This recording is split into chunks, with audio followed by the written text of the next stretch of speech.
Chief of army staff Manoj Mukund Naravane ఈయన రాసినటువంటి ఆత్మకథా పుస్తకము 4 స్టార్స్ ఆఫ్ డెస్టినీ. దీన్ని తెలుగులో చెప్పాలంటే 4 చుక్కల గమ్యం, కానీ 4 చుక్కల విధి, 4 చుక్కల తలరాత, 4 నక్షత్రాల గమ్యం. ఏమై ఉంటుంది ఆత్మకథలో?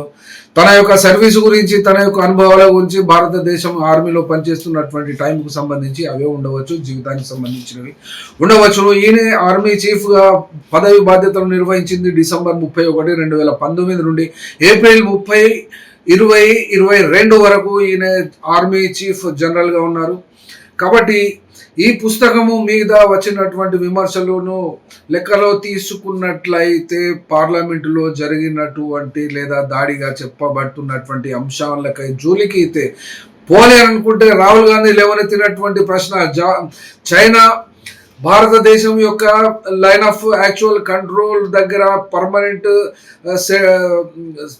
గ్రామాలను నిర్మిస్తుంది అనబడేటువంటి ప్రపంచం అందరికీ తెలిసిన వార్తే. ఇవలైనా కూడా ఆర్టిఫిషియల్ ఇంటెలిజెన్స్లో కానీ, గూగుల్లో కానీ, మ్యాప్స్లో కానీ ఇవన్నీ కూడా చూడవచ్చును. కానీ ఈ యొక్క పుస్తకము రాసిన సంగతి, అందులో పడ్డ చెప్పబడినటువంటి అంశాల జోలికి పోతే 2020లో లడఖ్లోని గల్వాన్ లోయలో చైనా ట్యాంకులు ఇండియా భూభాగంలోకి చొచ్చుకు వచ్చినప్పుడు రాజకీయ నాయకత్వం నుండి తక్షణమైన ఆదేశాలు అందలేదని ఆ పుస్తకంలో ఆరోపిస్తే, ఆ పుస్తకం యొక్క ఆరోపణలను తీసుకొని రాహుల్ గాంధీ ఆ యొక్క ప్రశ్నలను పార్లమెంటులో లేవనెత్తడం మూలాన ఇక్కడ రభస జరిగింది. కాబట్టి పార్లమెంటులో తన యొక్క ప్రధానమంత్రిని అని స్పీకర్ అనుకొని ఆ ప్రధానమంత్రి మోడీని పార్లమెంటుకు రావద్దని చెప్పడం వలన 9వ తేదీ వరకు ఈ యొక్క పార్లమెంటును వాయిదా పడింది.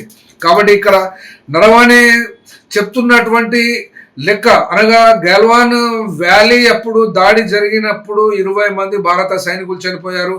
ఇది జూన్ 2020 నాడు జరిగినటువంటి సంఘటన ఇది. కానీ ఈయన అప్పుడు జనరల్గానే ఉన్నారు. ఈ యొక్క జనరల్గా ఉన్నప్పుడు ఈ యొక్క రాజకీయమైనటువంటి ఆదేశాలు సరైన టైంలో అందలేదు అనబడడం అంటే డైరెక్ట్గానే ఇది ప్రధానమంత్రి పదవి మీద మరియు రాజకీయ నిర్ణయాలు తీసుకోవాల్సినటువంటి డిఫెన్స్ శాఖకు సంబంధించినటువంటి అంశమే అయినప్పటికీ కూడా దీనికి పర్మిషన్ ఇవ్వలేదు డిఫెన్స్ మినిస్ట్రీ పర్మిషన్ ఇవ్వలేదు. దాన్ని ఎడిట్ చేస్తూ అందులో పడ్డ మిలిటరీకి సంబంధించినటువంటి రహస్యాలు ఏమైనా ఉండవచ్చునా అనుకొని రివ్యూ చేస్తున్నారు. కాబట్టి ఇది ఒక అంశము లేవనెత్తవలసినటువంటి అంశంగానే ఇది కనబడుచున్నది.